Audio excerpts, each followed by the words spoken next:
E aí, meu povo, passando aqui para deixar para vocês a unidade 4, fechando aí o nosso caderno, tá?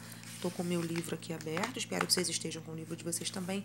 E assim, conforme vocês forem fazendo, assistindo, né, ouvindo a minha voz e vendo as imagens, vão identificando no livro. Vão tentando identificar. A Jaque falou de África. Onde tem África? Por exemplo, a África, no nosso livro, está logo na página 480, né? Alguns slides eu estou enviando paginados. Mas é interessante também vocês buscarem. É interessante vocês lerem esse material. Porque aí vocês, com a minha voz, vão identificando no livro onde é que a Jaque está falando de África, onde que a Jaque está falando de, como a gente falou no material passado, de astecas, de maias e incas. Vão tentando buscar também. É interessante vocês fazerem esse exercício, tá? A gente vai para falar aqui, né, de sociedades africanas antes, né? Como é que a África era antes dos europeus chegarem, né? Muito, muito tempo atrás. A África antiga, tá? Como é que era essa África, tá? Estou trazendo aqui alguns reinos e impérios africanos. Aqui, olha, eu vou ampliar um pouquinho. Eu tenho Gana, tenho Mali, Songhai, Cartago, Egito, tá, gente? Egito está dentro da África. Algumas pessoas se perdem nesse sentido aí, mas está dentro da África. A gente fala muito de Egito Antigo no sexto ano. E eu coloquei aqui uma setinha, 3 setinhas, na verdade, nos reinos africanos que são trabalhados no livro. O livro trabalha Gana, que está em amarelinho aqui em cima, olha. Trabalha o Mali e o reino Yorubá, mas eram milhares, eram muitos e muito diversificados entre si, tá? Por isso, quando o europeu chegou e colocou o pé lá na África, interpretou como são todos negros e são todos num balaio só.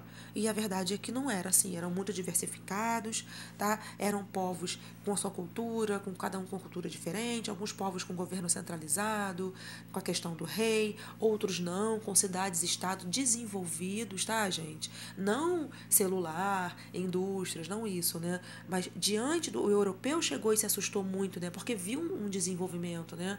Em povos que a gente está falando de África, de onde surgiu a humanidade, né? Que essa tela aqui fala pra gente da mãe África, né? A gente no sexto ano aprende que os estudos levam a gente para entender, para perceber que a humanidade vai surgir na África, né? Esse Homo sapiens sapiens que a gente aprende no sexto ano, esse homem da pré-história, esse homem vai evoluir a partir dos primatas, né? Nós somos parentes, já que então minha mãe é uma macaca, então eu nasci... Não, gente, não é isso, não confundam, por favor. Quando a gente fala de primatas, né? O homem vai evoluir a partir do primata, é porque existia um primata que foi desencadear no ser humano, tá? É nesse sentido, entendeu? O homem foi evoluindo, a gente foi percebendo no sexto ano, o homem se tornando bípede, o homem descobrindo fogo, o homem se alimentando, né, de maneira diferente. Isso vai fazer com que o cérebro dele... A gente estudou isso no sexto. Então, é do primata. Não é que a gente tenha nascido do macaco, não é isso, tá? Então, mãe África, a gente pensa que é o lugar onde o ser humano vai se desenvolver, tá? A tela 3 traz pra gente a África subsaariana, que está na página 481. Lá em cima está falando de África subsaariana. Quando eu pego aqui a África subsaariana, é essa parte toda em amarelo aqui. Olha a minha legenda aqui, olha. Países que compõem a África subsaariana. Essa subsaariana é a que está abaixo do deserto do Saara, tá? Por isso subsaariana, né? Aqui em cima, em cinza, são os países que compreendem ali alguns pedaços desses países.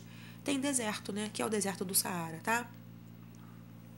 Vindo para cá, diversidade de povos. Isso aqui é muito interessante para a gente entender que esses reinos vão se desenvolver de maneiras muito particulares, né? Eu não vou falar de todos aqui, senão o slide vai ficar muito grande. A gente vai falar especificamente de Gana, Mali e Yorubá, mas é importante a gente entender que eles se organizavam em clãs, reinos, e alguns vão formar grandes impérios. É importante a gente entender a prática do comércio, não só o comércio, mas agricultura, artesanato também, muito artesanato.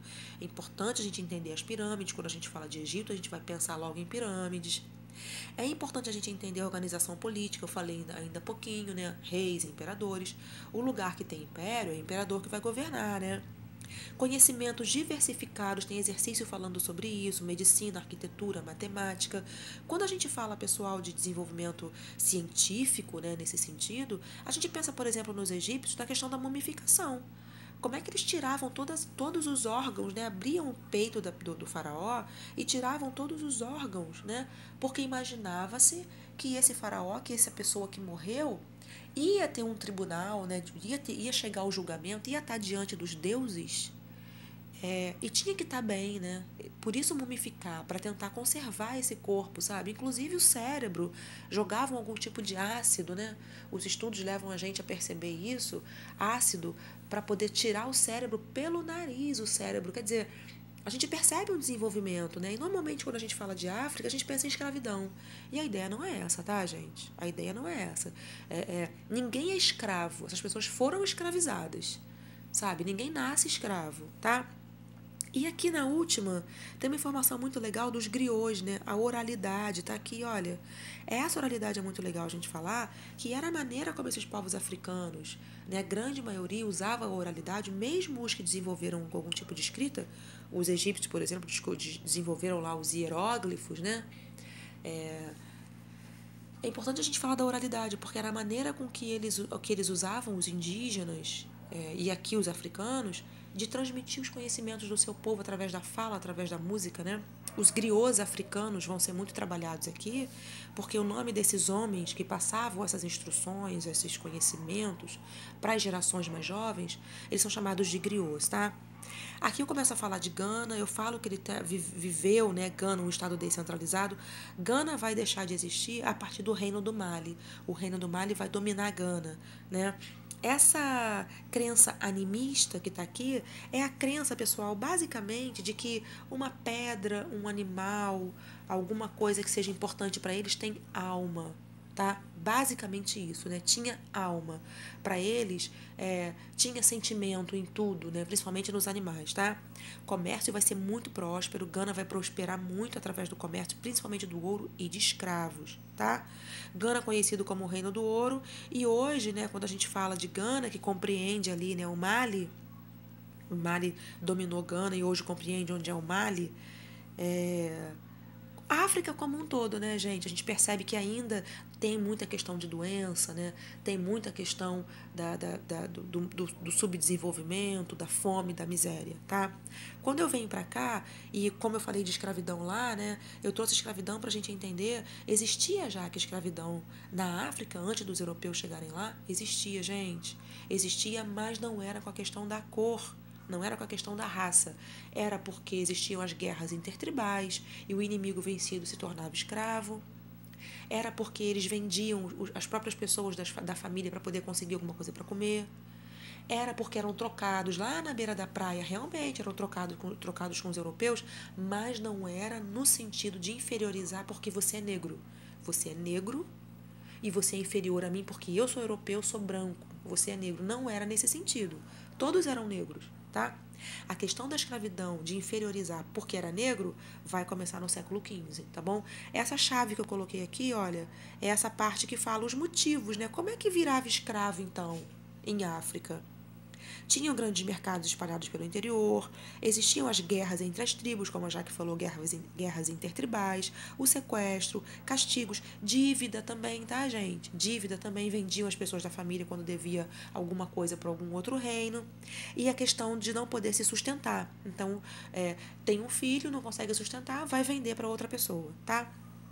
Reino do Mali vai conquistar Gana no século XIII, como a Jaque falou. Tombouctou vai ser um centro comercial e cultural muito importante do Reino do Mali, muito desenvolvido. Tá? Aqui no Império do Mali aparece, olha, foi fundado, né, por uma pessoa chamada Sundiata. No livro aparece, no lugar do I aparece um J, Sundiata, tá? Vai ser ele que vai fundar, né? Eram muçulmanos, diferentemente daquele politeísmo, aqui a gente já percebe o monoteísmo, tá? Muçulmanos, Sundiata inclusive frequentava a Meca, né, que era um lugar muito importante, né, para os muçulmanos, e tá dentro do atual país Mali, tá? O declínio também vai ser por invasões e conflitos internos.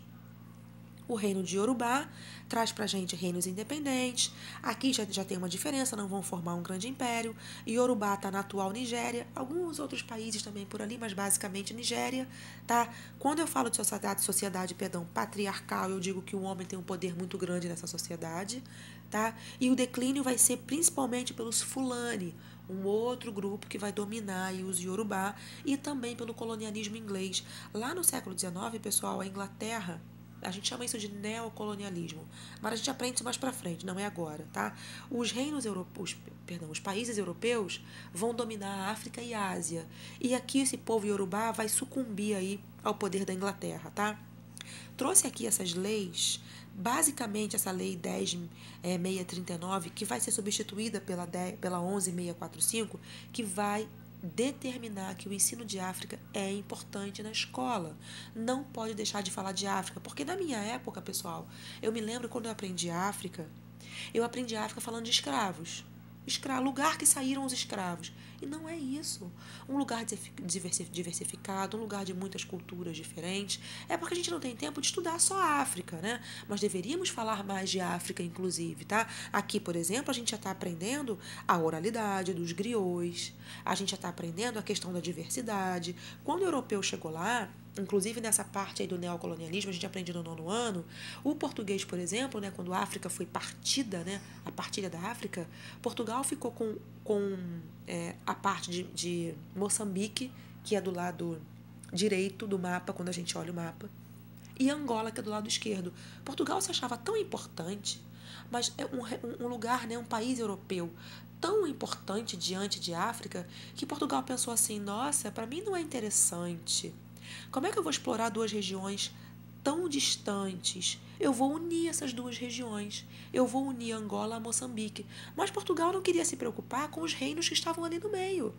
Pessoal, a gente está falando de Angola como se fosse Rio de Janeiro aqui embaixo e o Amazonas lá em cima. Como é que a gente vai unir esses dois estados? E quem está no meio do caminho? E o Tocantins? E Minas? Então, assim, para a gente perceber que existia uma diversidade e esses povos europeus, esses grupos, né, esses países europeus não se preocuparam. Então, aqui, essas leis vão determinar que é importante estudar a África, é importante a gente conhecer a mãe África, tá? Na escola.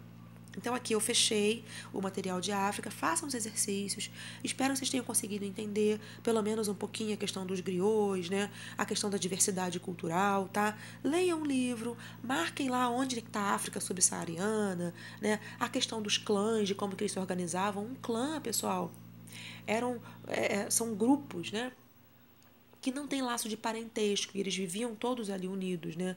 Clãs, reinos, grandes impérios vão se desenvolver e a Europa vai perceber que existiam essas organizações dentro da África, sabe? Mas mesmo assim a Europa mais poderosa, né, desenvolvida, vai se sobrepor à África, vai conseguir pegar muitas pessoas, trazer para cá, para a América, né? Esses países europeus vão escravizar muito, e a gente aprende um pouquinho mais para frente sobre escravidão, a gente fala mais sobre escravidão. Eu vou deixar um link para vocês de um material muito interessante que fala sobre o Cais do Valongo.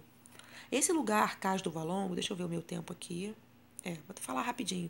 Esse lugar, Cais do Valongo, pessoal, vai ser o lugar no Rio de Janeiro, aqui no porto da cidade do Rio de Janeiro, pertinho do Museu da Manhã, vai ser o lugar onde vão chegar mais negros africanos para serem escravizados no Brasil. Além da Bahia, mais Salvador e Rio de Janeiro também. Então, aqui no Cais do Valongo, na nossa cidade, tá? Cais do Valongo, ali pertinho do Museu da Manhã, vão chegar muitas pessoas para serem escravizadas.